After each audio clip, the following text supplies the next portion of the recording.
High Brian, আজকে গেছিলাম Alauddin Chinese and fast food রেস্টুরেন্টে। তো সন্ধ্যার আগে বের হয়েছিলাম।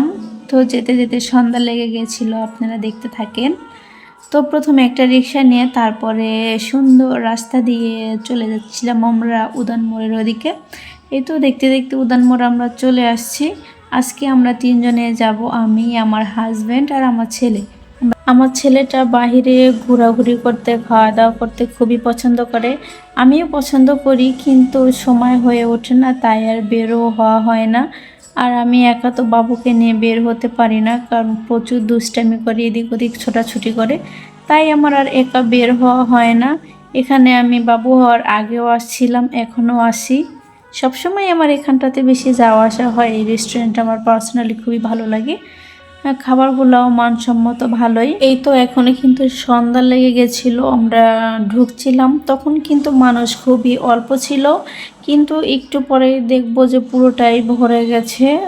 কারণ শুক্রবারে এটা একদম ফাঁকা থাকে না, সবাই যার যার ফ্যামিলি বন্ধু বান্ধব নিয়ে খাওয়া দাওয়া করে, এখানে গল্প করার জন্য একবারে নিরিবিলি একটা জায়গা। তো আমাকে বলছিল, দেখো তুমি কি খাবো আজকে, তোমার মন মতো তোমাকে খাওয়াবো, তুমি অর্ডার দাও। তো আমি বলছি, তাহলে আমাকে দাও, আমি দেখে দিচ্ছি কি কি খাওয়া যায়। আমার পছন্দের ভিতরে আমার স্যুপটা ভালো লাগে। তারপর এখান থেকে আমি অর্ডার দিয়ে দিলাম স্যুপ, অন্থন, চিকেন আর হচ্ছে লাচ্ছি। তো আমরা ওয়েট করতেছিলাম কখন আমাদের খাবার আসবে। আমার ছেলেটা তো খুব দৌড়াদৌড়ি করতেছে। দেখেন বাহিরে আসলে তার সানগ্লাস লাগবেই, কারণ তার আম্মুর চোখে সানগ্লাস আছে, সেজন্য তার সানগ্লাসটা লাগবে। দেখেন তাদের ডেকোরেশনটাও কিন্তু খুব সুন্দর, ইন্টেরিয়ারের ডিজাইনগুলো খুব সুন্দর লাগছিল আমার কাছে। আমার মোবাইলে আমি উঠাতে পারিনি, পুরোটা সুন্দর করে উঠাতে পারিনি, যতটুকু সম্ভব ততটুকু উঠাইছি। তো এই তো দেখেন আমার ছেলেটা প্রচুর জ্বালাইতেছিল, কারণ খাবার অর্ডার দিয়েছি, আসতে তো একটু সময় লাগবে, তাই আর বাবা ওকে কোলে নিয়ে দাঁড়িয়ে আছে আর শুধু দেখাচ্ছে এটা ওটা, বলতেছে যে বাবা এছি এছি। আমার ছেলে কিন্তু এছিও বলতে পারে, মাশাল্লাহ, টুকটাক করে সব কথাই বলতে পারে, শিখিয়ে দিলেও বলতে পারে, নিজে থেকেও বলে। এই তো দেখেন আমাদের খাবার কিন্তু চলে আসছে। এই তো দেখেন বাপ ছেলে চুপ খাইতেছে, আর আমারটা আমি রেখে দিয়েছি, খাবো এখনই। মার্শাল্লাহ, দেখবেন আমার ছেলেটা কিন্তু হাত দিয়ে একা একাই খেয়ে নিচ্ছিল, কারণ ওর অন্থন স্যুপ আমারই মতো খুবই পছন্দ করে। এ তো দেখেন একটু পরে সে হাত দিয়ে একা একা নিয়ে নিয়ে খাচ্ছিল। আর আমার ভিডিও আমি নিজেই করছিলাম, কারণ আমার ভিডিও কে করে দেবো ভাই, তারা বাপ বেটায় খাওয়ায় ব্যস্ত আছে, তাই আর আমার ভিডিও করে দিতে পারিনি। তো আমি মোবাইলটা বাজিয়ে নিজের ভিডিও নিজে করে নিচ্ছিলাম, কোনো সমস্যা নাই, আমাকে দেখা গেলেই হলো।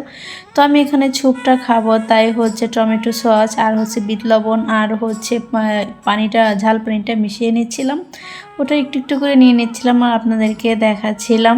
আমি ভয়েস দিতে গেলে চারদিকে এত শব্দ, কি বলবো, আমার নিজেরই মাথা নষ্ট হয়ে যায়, তো চারদিকে শব্দ। তো যাই হোক, আপনারা একটু কষ্ট করে আমার ভিডিওটা দেখে নেবেন।